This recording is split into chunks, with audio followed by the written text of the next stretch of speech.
जब हम किसी चुनावी क्षेत्र का विश्लेषण करते हैं तो ये सिर्फ हार और जीत के आंकड़ों का खेल नहीं होता। इसका असली मकसद होता है जमीन की नब्ज पकड़ना, लोगों की आवाज को सुनना।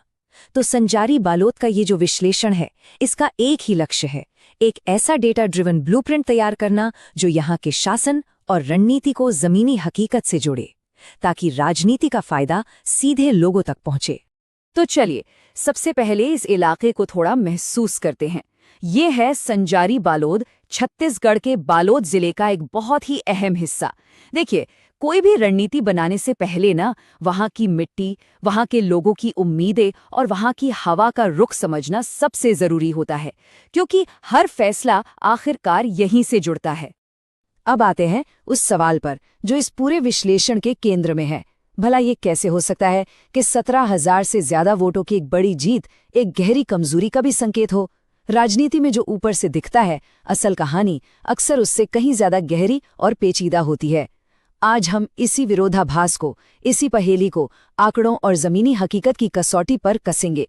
ठीक है, तो चलिए अब सीधे संजारी बालोद की जमीनी हकीकत में उतरते हैं, क्योंकि राजनीति, आप जानते हैं, सिर्फ नंबरों का खेल नहीं है। ये लोगों की रोजमर्रा की जिंदगी, उनकी उम्मीदों और उनकी चुनौतियों के इर्द गिर्द घूमती है। तो यहाँ की जमीन असल में कह क्या रही है, उसे सुनना सबसे जरूरी है। अगर आप संजारी बालोद के दिल में झांक कर देखेंगे तो आपको एक कृषि प्रधान अर्थव्यवस्था मिलेगी। मतलब ज्यादातर लोगों की जिंदगी फसलों के आने जाने पर टिकी है। तो जाहिर है उनके लिए सबसे बड़े मुद्दे क्या होंगे? उनकी रोजी रोटी, सिंचाई के साधन और फसल का सही दाम। लेकिन अब वक्त बदल रहा है। जो नई पीढ़ी है वो सिर्फ खेती पर निर्भर नहीं लेना चाहती। उनके लिए स्थानीय विकास, मतलब अच्छी सड़कें, पुल और सबसे जरूरी चीज रोजगार के मौके, ये उनकी पहली प्राथमिकता है। तो 2023 के नतीजों पर एक नजर डालते हैं। कांग्रेस की उम्मीदवार संगीता सिन्हा को मिले 84,649 वोट, यानी करीब 44.20%। दूसरी तरफ बीजेपी के खाते में आए 67,603 वोट, यानी 35.30%। पहली नजर में देखें तो जीत का अंतर 17,000 वोटों से ज्यादा का है, जो काफी बड़ा और आरामदायक लगता है। लेकिन राजनीति में, खासकर चुनावी रणनीति में, कुछ भी आरामदायक नहीं होता। यही मार्जिन है जो एक गहरी जांच पड़ताल की मांग करता है। चलिए अब उस हिस्से में चलते हैं जहां डेटा खुद अपनी कहानी सुनाता है। ये सिर्फ नंबर नहीं है, ये संजारी बालोद के हर एक वोटर की सामूहिक आवाज है। और अगर हम इसे ध्यान से सुने तो ये हमें आने वाले कल का रास्ता भी दिखा सकती है। सबसे पहले इस चुनावी मैदान का आकार देखिए। यहाँ कुल मतदाता हैं 2,25,116। यही वो संख्या है जो आखिर में तय करती है कि सत्ता की चाबी किसके हाथ में जाएगी। हर एक वोट की अपनी ताकत है, हर एक नागरिक की अपनी आवाज। अब जरा इस आंकड़े पर गौर कीजिए, 85.07%। ये है वोटर टर्नआउट। ये कोई मामूली आंकड़ा नहीं है, ये असाधारण रूप से ऊंचा है। ये हमें बताता है कि यहाँ के लोग अपने लोकतांत्रिक अधिकार को लेकर कितने ज्यादा जागरूक और सक्रिय हैं।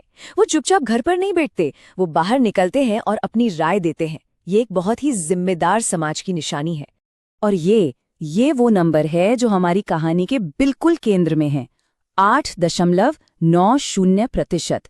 जीत और हार के बीच का असली फासला।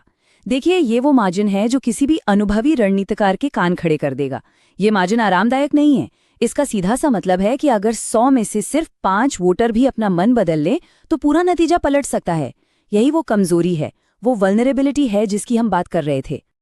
ये डैशबोर्ड हमें पूरी तस्वीर एक ही जगह पर दिखा देता है। कुल मतदाता, बहुत ऊंचा मतदान प्रतिशत, दोनों पार्टियों का वोट शेयर और वो 17,046 वोटों का अंतर। यही वो बुनियादी आंकड़े हैं जो इस क्षेत्र के चुनावी समीकरण को बनाते हैं और हमारी आगे की पूरी रणनीति का आधार बनेंगे।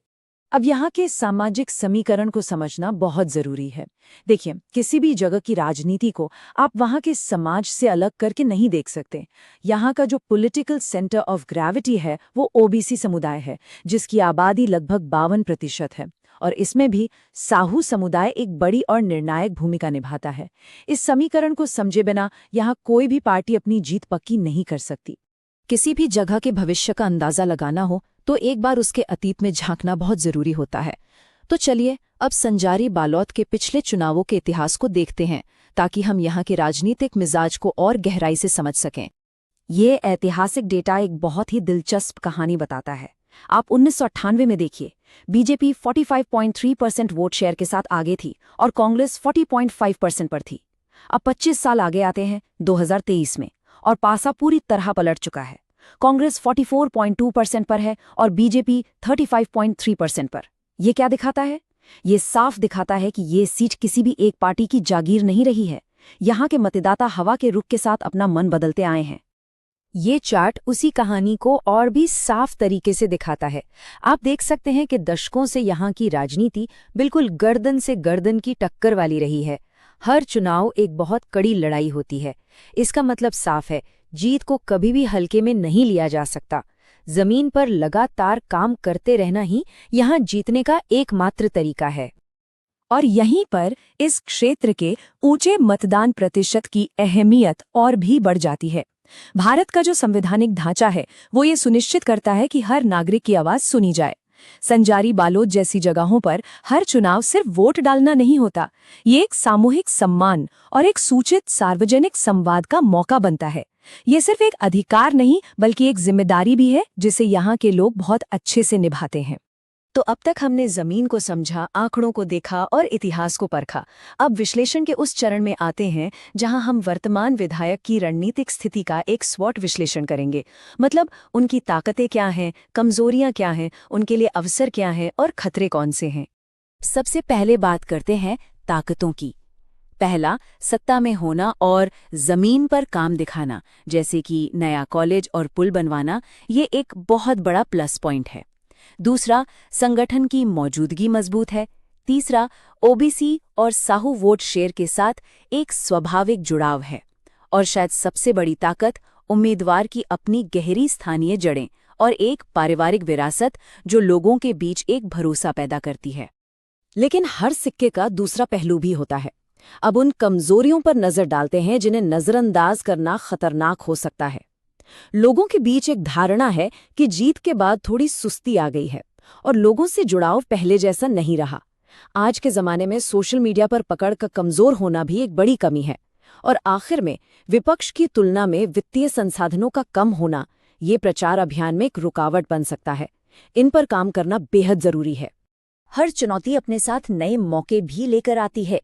यहाँ सबसे बड़ा अवसर है युवाओं और महिला मतदाताओं को लामबंद करना। रोजगार और शिक्षा जैसे मुद्दों पर उन्हें जोड़ना गेम चेंजर हो सकता है। दूसरा, अगर राज्य में बीजेपी के खिलाफ कोई सत्ता विरोधी लहर बनती है तो उसका सीधा फायदा उठाया जा सकता है। और एक बहुत बड़ा अवसर छिपा है 2023 में निर्दलीय उम्मीदवारों को मिले 14% वोट शेयर में। उसे अपनी तरफ खींचना निर्णायक साबित हो सकता है। अब बात करते हैं बाहरी खतरों की। बीजेपी का आक्रामक अभियान, जो अक्सर राष्ट्रीय मुद्दों और ध्रुवीकरण की भाषा का इस्तेमाल करता है, वो एक बड़ी चुनौती है। उनके उम्मीदवार को केंद्र से भरपूर संसाधन मिलने की संभावना भी हमेशा बनी रहती है। और एक और खतरा है, किसी मजबूत तीसरे उम्मीदवार का मैदान में उतरना, जो वोटों के समीकरण को पूरी तरह बिगाड़ सकता है। तो इस पूरे विश्लेषण के बाद अब हम उस हिस्से पर आते हैं जहां हम एक स्पष्ट, समय पर आधारित और एक्शन लेने लायक योजना रखेंगे।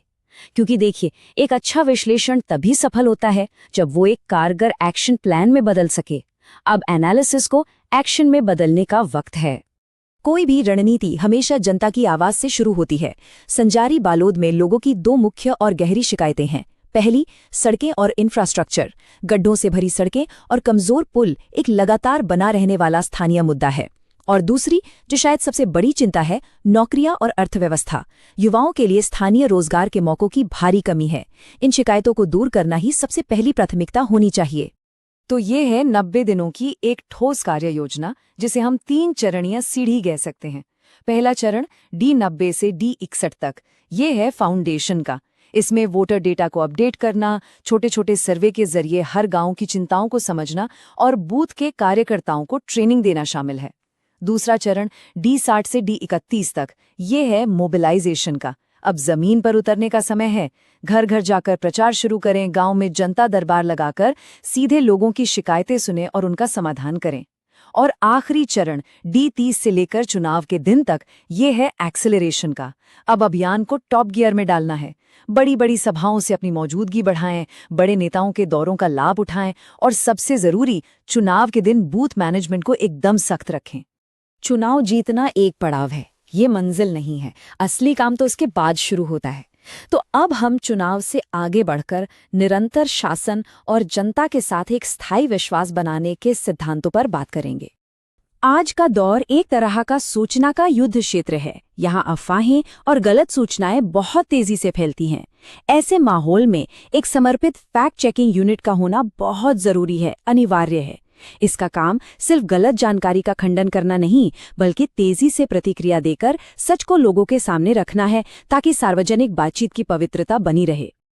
आज के डिजिटल युग में हम लोगों से जुड़ा बहुत सारा डेटा इकट्ठा करते हैं। यहाँ ये याद रखना बेहद जरूरी है कि वोटर की निजता का सम्मान करना और उनकी सहमति से ही डेटा को संभालना ये सिर्फ DPDP कानून के तहत एक कानूनी जरूरत नहीं है, ये विश्वास का एक बुनियादी स्तंभ है। लोगों का भरोसा ही हमारी सबसे बड़ी पूंजी है। और अंत में मैं इसे गहरे सवाल के साथ आपको छोड़ना चाहता हूँ। क्या जमीनी काम, स्थानीय डिलीवरी और समुदाय के भरोसे पर बनी एक रणनीति एक ऐसे अभियान पर भारी पड़ सकती है जो बड़े बड़े राष्ट्रीय मुद्दों और विशाल संसाधनों के दम पर लड़ा जा रहा हो? इस सवाल का जवाब ही संचारी बालोद का भविष्य तय करेगा। यदि आप एक जन केंद्रित नेता बनना चाहते हैं और अपने निर्वाचन क्षेत्र का उत्थान करना चाहते हैं, तो blueprintstrategies.ai से mgr@blueprintstrategies.ai पर संपर्क करें या 080 402 416 02 पर कॉल करें। राजनीति से परे उद्देश्य।